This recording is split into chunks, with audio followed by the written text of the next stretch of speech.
হে যুবক, তোমাকেই বলছি, তুমি আজকে যা আপলোড করছো সেটা তোমার জন্য হয় জান্নাতের ওসিলা আর না হয় জাহান্নামের ওসিলা। সিদ্ধান্তটা তোমার, সিদ্ধান্তটা তোমার।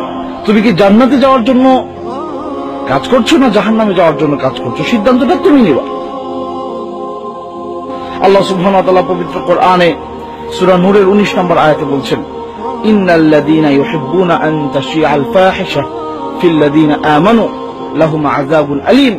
যে সমস্ত ব্যক্তিরা এই জিনিসটা পছন্দ করে যে মুমিনদের মাঝে, মুমিনদের ভেতরে এক ধরনের ফাহিশা, অন্যায়, অশ্লীলতা ছড়িয়ে পড়ুক, যে সমস্ত ব্যক্তিরা এই জিনিসটাকে পছন্দ করে তাদের জন্য রয়েছে যন্ত্রণাদায়ক শাস্তি।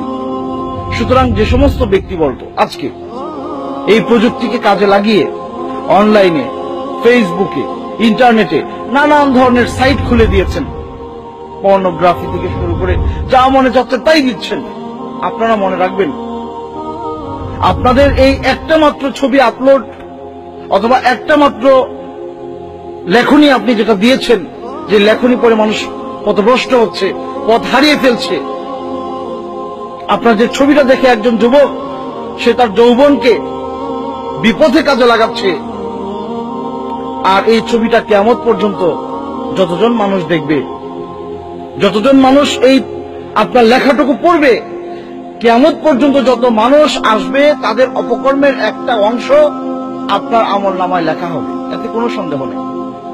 আল্লাহ সুবহানাহু ওয়া তাআলা পবিত্র কোরআনের সূরা ইয়াসিনে কি বলছেন? ওয়ানাকতুবু মা কদ্দামু ওয়া আসারহুম। আর আমি লিখে রাখবো, আমি লিখে রাখছি তোমরা যা আমার কাছে পাঠিয়ে দিয়েছো জীবিত থাকতে। এরপরে যখন তোমরা চলে গেলা এই দুনিয়া ছেড়ে, ওয়ানাকতুবু মা কদ্দামু ওয়া আসারহুম, তোমরা যে পদচিহ্ন রেখে গেলা সেটাও আমি লিখে রাখবো। সুতরাং আপনার একটা ছবি আপলোড, আপনার একটা লেখনী, আপনার একটা বক্তব্য, আপনার একটা ভিডিও আপলোড, এগুলো কিন্তু আপনার জন্য পদচিহ্ন। সুতরাং আপনি যদি আল্লাহ সুবহানাহু ওয়া তাআলার কোনো কথা যে মানুষ বলছে তার একটা বক্তব্য রেকর্ড করে দিয়ে দিচ্ছেন, হাজার হাজার লক্ষ লক্ষ মানুষ এটি শুনে উপকৃত হচ্ছে, আপনার জন্য সওয়াব অপেক্ষা করছে। এটা হলো আও ইলমিন ইউনতাফাউ বিহি, এমন জ্ঞান আপনি রেখে গেলেন যেটা মানুষকে উপকার দিচ্ছে, আপনি কবরে থেকে পাবেন। এই আমলগুলো আপনার জান্নাতে যাওয়ার জন্য ওসিলা হবে।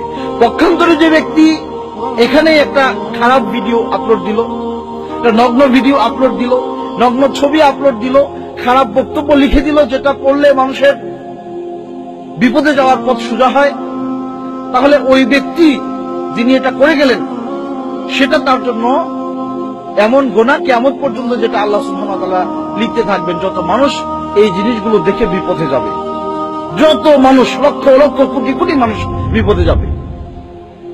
আল্লাহ সুবহানাহু ওয়া তাআলা পবিত্র কোরআন তাই বলেছেন যে আমি লিখে রাখবো যা তোমরা আমার কাছে দুনিয়ায় থাকতে আমল যা করেছো সেটা, আর যা তোমরা পদচিহ্ন রেখে গিয়েছো সেটা আমি লিখে রাখবো, ভালো হোক খারাপ হোক। সুতরাং সাবধান, আল্লাহ সুবহানাহু ওয়া তাআলাকে ভয় করুন। আপনার কাছে মোবাইল ফোন আছে, ল্যাপটপ আছে, আপনি চাইলেই একটা কিছু পোস্ট করতে পারছেন, লক্ষ লক্ষ মানুষ সেটা দেখবে।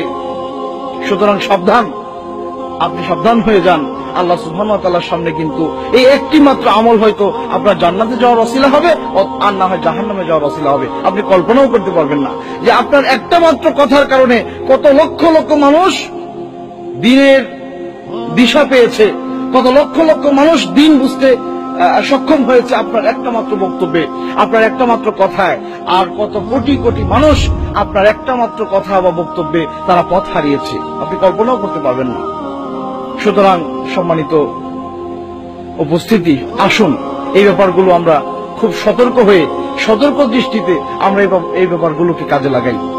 আমরা তো মনে করছি একটা বক্তব্য আমি না দিয়ে দিলাম, সমস্যা কি? একটা ছবি না হয় আমি পোস্ট করলাম, এদের সমস্যা কোথায়? অনেক সমস্যা আছে। হয়তো এই জিনিসটাই আপনার জাহান্নামে যাওয়ার জন্য ওসিলা, আর না হয় জাহান্নামে আপনাকে নিয়ে যাবে। সুতরাং সিদ্ধান্তটা আপনার। তাই আসুন আমরা সবাই যাই করছি প্রত্যেকটা মুহূর্তে আমি চিন্তা করি আমার এই বক্তব্যটুকু, আমার এই কথাটুকু, আমার এই আমলটুকু হয় আমাকে জান্নাতে নিয়ে যাওয়ার ওসিলা হবে, আর নয় জাহান্নামে নেওয়ার ওসিলা হবে। আমি যেটা করছি সেটা আমাকে কোন দিকে নিবে, এই চিন্তাটা যখন আপনি করবেন তখন আপনার পক্ষ থেকে খারাপ কিছু সংঘটিত হওয়া খুবই কঠিন।